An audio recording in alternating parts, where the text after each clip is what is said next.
Tell us the story about the garbage truck when you went into the gas station. Well, I'm going to tell you a story about the garbage truck when I went into the gas station.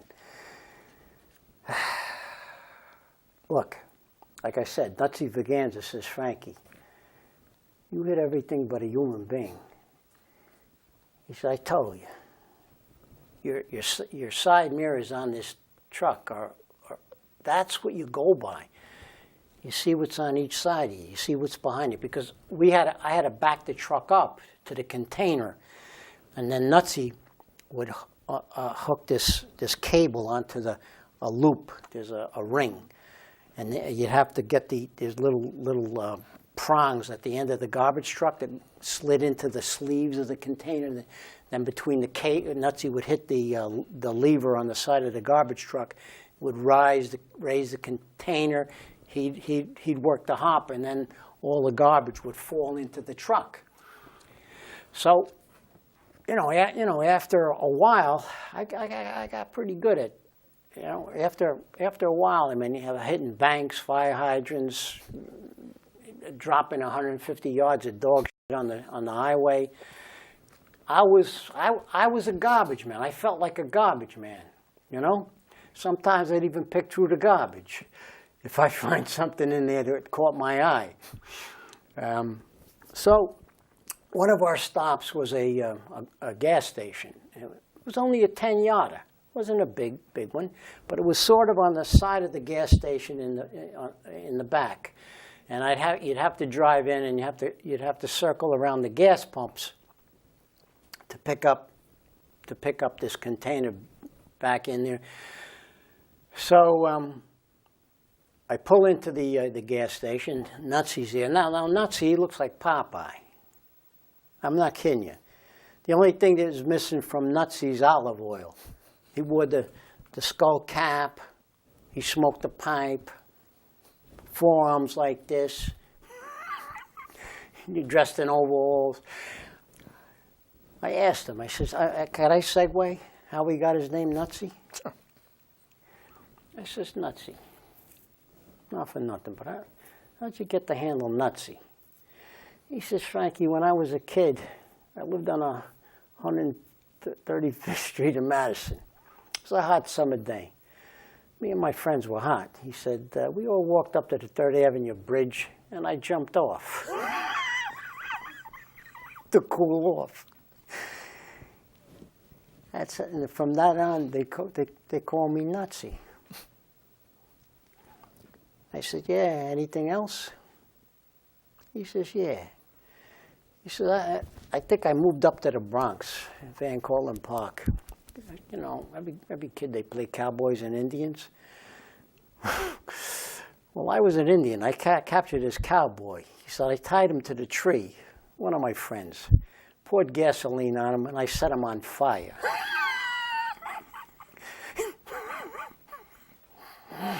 I said, "What happened?" He said, "The fire department came."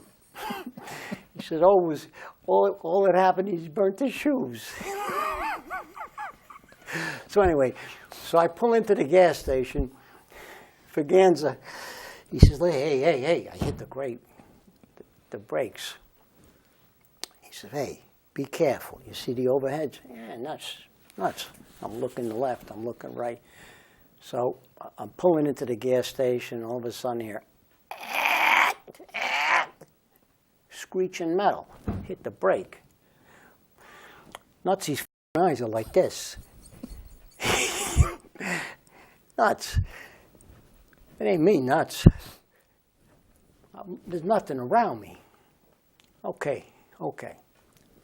Put the truck in gear, pull it forward. I'm going around the pumps. I hear, hit the... "Nuts, what is it, Nutsy?" "I don't know." He said, "Be careful." I said, "Nutsy, there's nothing. You look around." Okay, put it in gear. Boom! I thought I was immolated. It was like Hiroshima. You should have seen Nutsy and me. I thought we were going to get burned up alive. The top of the truck takes out the fluorescent light. This was like 10 feet, this fluorescent light.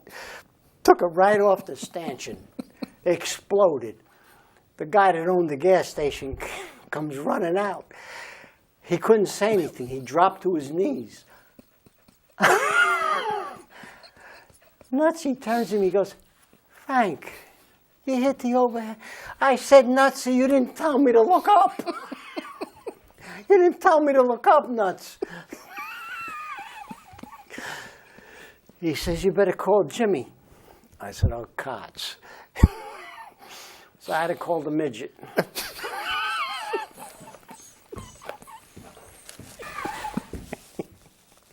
The guy was still on his knees. Where's your phone? Don't worry about none. I got insurance. So I call the office. The midget answers. You, Miranda? I says, Jim, we got a problem.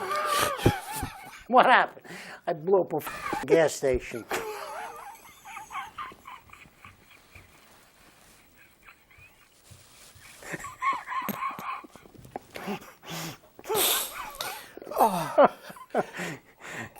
Yeah. Can I tell you another one? The bread truck. The donut guy. The donut guy.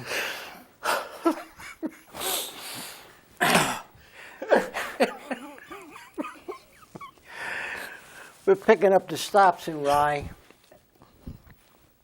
The next, well, we used to stop. It was like 10 o'clock in the morning for coffee and at this pastry shop, coffee shop on Oakland Avenue, off Oakland Avenue in Rye.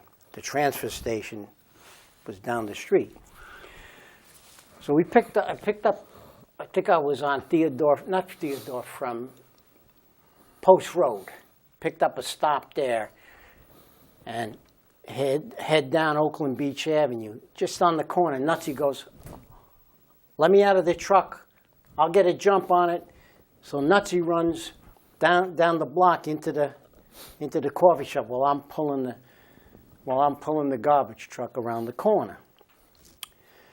So I pull the garbage truck around the corner, and as I'm pulling around the corner, I see this little blue hatchback pull up in front. The guy comes out, he opens the hatchback, he takes, I knew what they were, boxes of pastries and donuts into the coffee shop.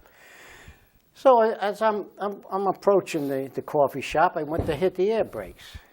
The brakes, no brakes.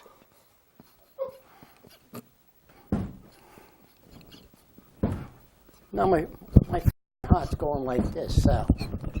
I'm hitting the brakes.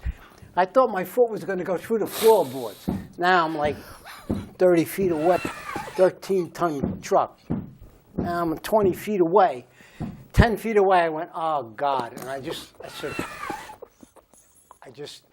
lay back in the seat to this big explosion crash. I said, I said, reach under the seat, get the cognac, put it down. I look in the shop. I see Nutsy at the counter. The compact car is about 100 feet up the street. It looks like an accordion. Well, I better go in. The garbage truck is right in front of the front door. I get out of the truck. There's Nutsy. He's by the cash register. His head is down like this. I walk over to him. I go, Nutsy. He didn't answer me. Nutsy. Nutsy, I hit the car. Nutsy goes, I know. All of a sudden, the donut guy back. He looks through the front glass. He sees the truck. No car. What happened to my car? He runs past me out the front on the sidewalk, and he's jumping around like a little bean, a jumping bean. My car! My car! Look what you did to my car! Comes back in. I said, "Hey, pal, I got insurance." Jimmy goes, Nutsy goes, "Call the midget." That's when Jimmy the midget bit me in the neck.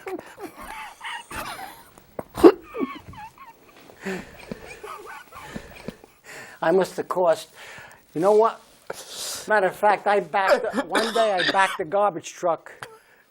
There's gas pumps there. I had a, you fill the garbage truck up before you go out the next day. Nutsy's go, "Come on back, come on back, come on." I didn't see him go like this. Almost drove right through the garage with the fucking truck. "Come on back, come on back." I said, "Nutsy, why don't you tell me to stop?" He says, "I did."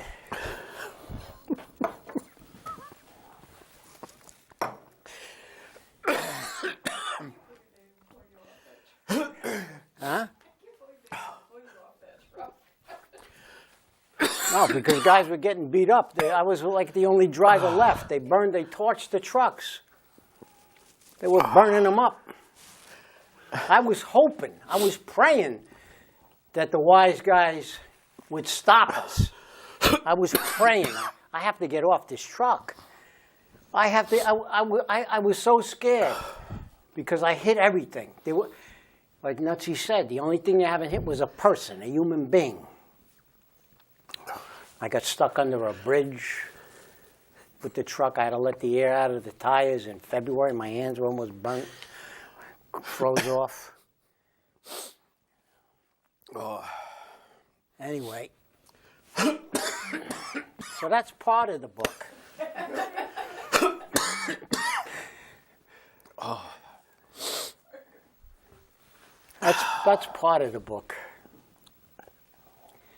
When we locked the murderers up, that was sweet. It made